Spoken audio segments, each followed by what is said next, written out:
if you haven't been there yet in your Christian life, at some point I would lay good money on it to say that you if you haven't been there, you will be there.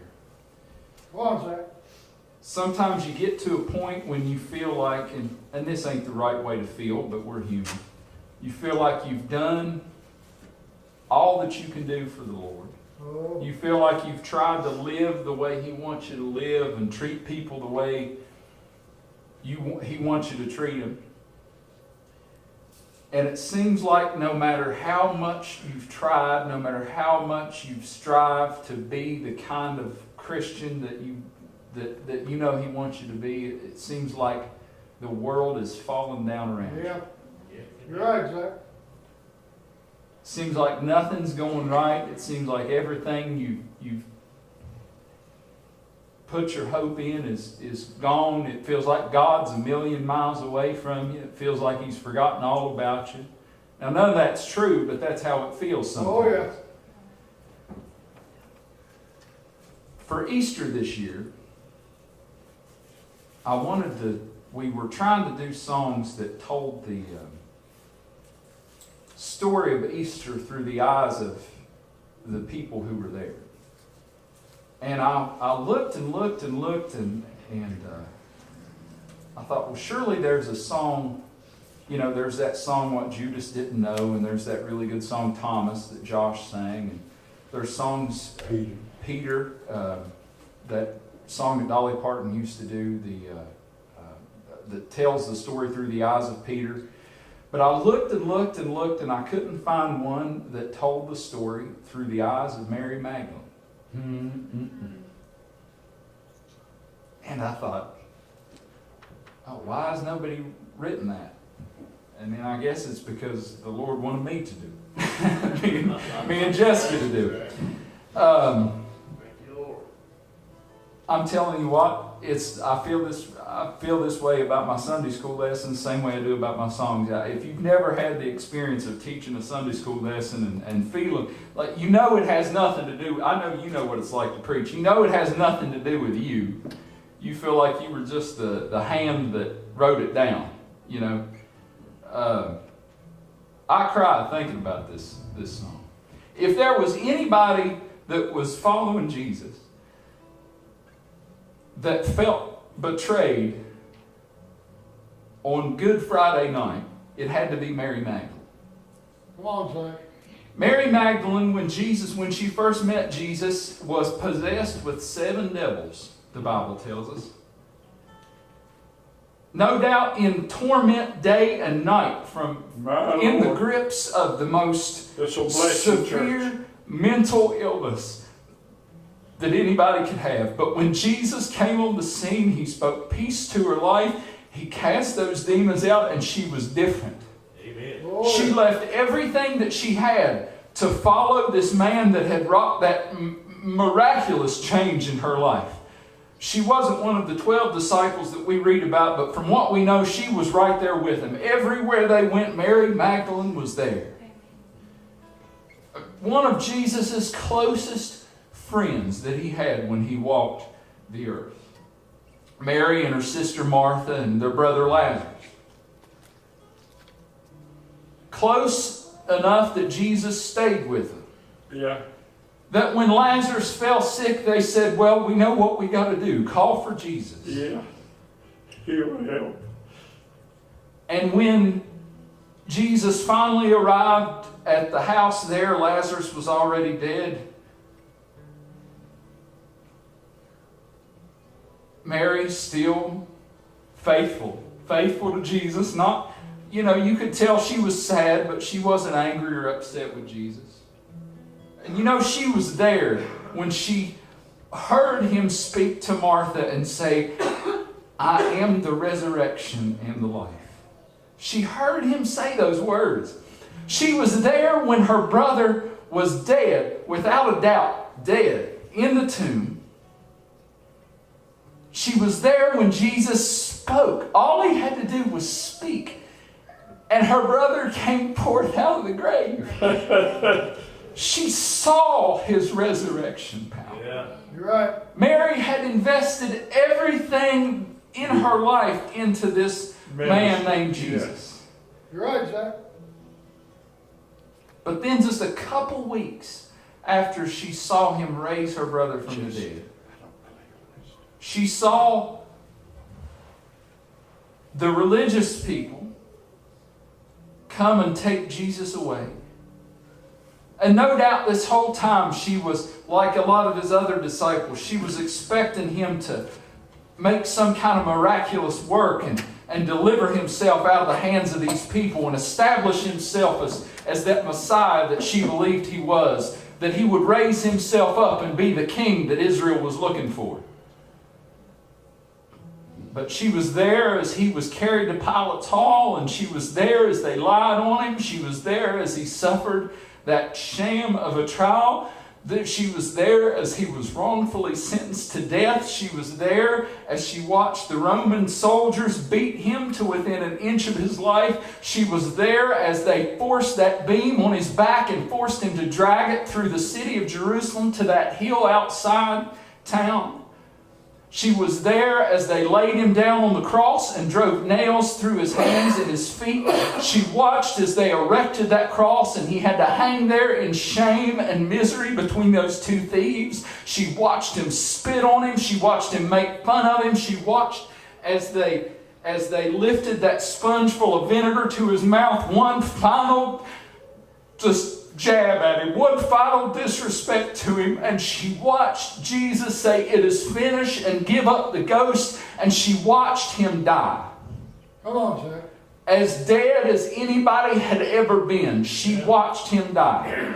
She watched as they brought his lifeless body off of that cross. She was there as Joseph of Arimathea wrapped him in those grave clothes, and she watched him dead. There was no mistake that he was dead. She watched as they took him to that borrowed tomb, lay him in there, and roll the stone away.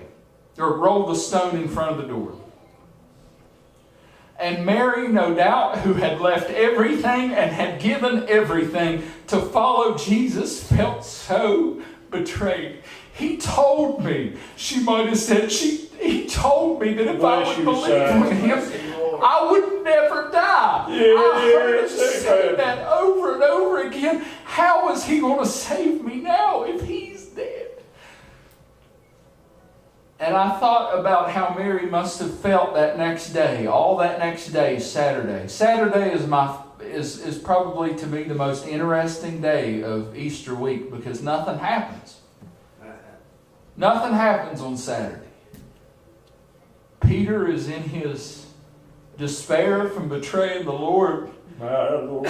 Judas has killed himself. Sad day. The Pharisees think they've won. Satan is laughing. And Mary is hidden away somewhere thinking that everything she based her life on was a lie. Oh, hold on, Mary. And I wrote some verses to this song, and then we put our heads together, and Jessica came up with the bridge.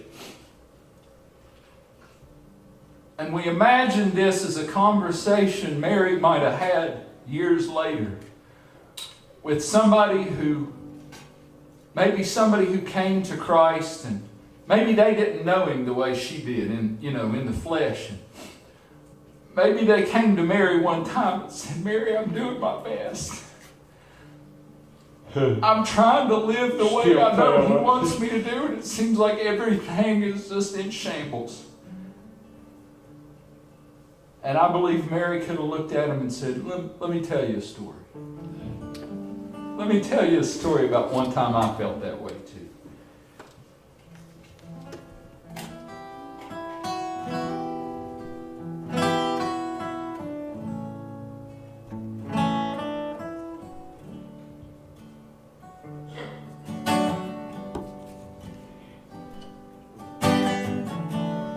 He called himself the resurrection and the life.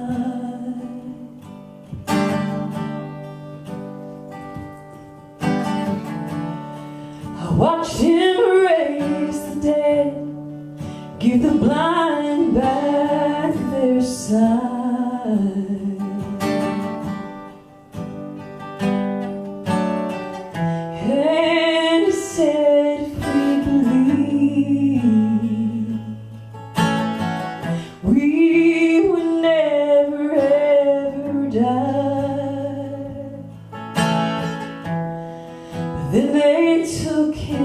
away, and I saw him crucified. Was it all just a lie?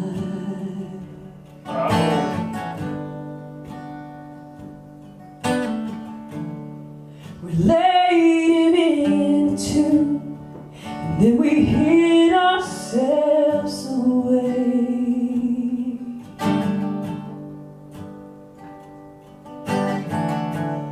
Heartbroken and confused, but mostly just afraid.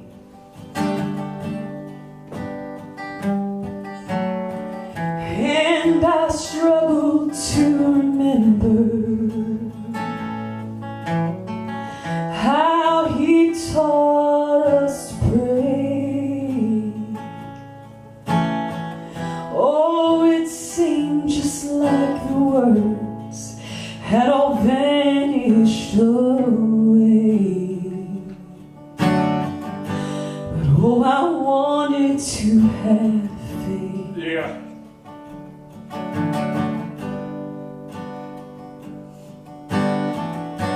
And as I watched, I could not understand,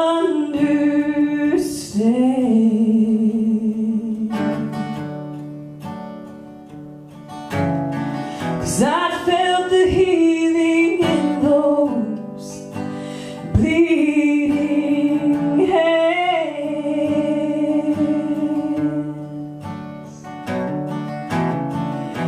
and coming down from that awful tree.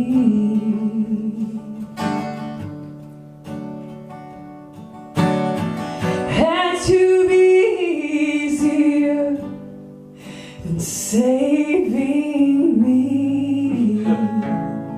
Thank God. Oh, I was so afraid,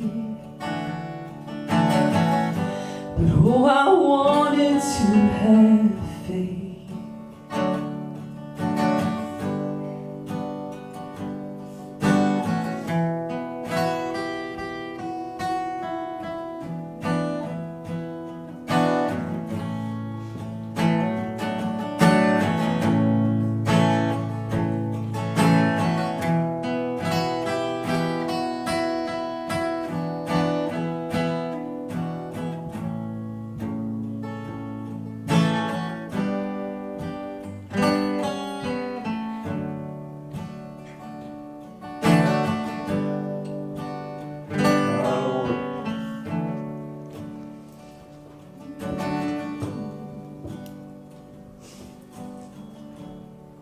It was early in the morning, oh, I never will forget. Oh, yeah.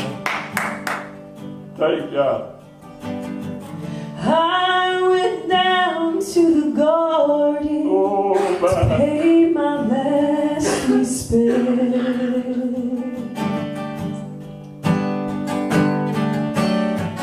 But the stones rolled away, and there were angels by his bed. They said, "Why seek ye the living here among the dead? He's risen like he said.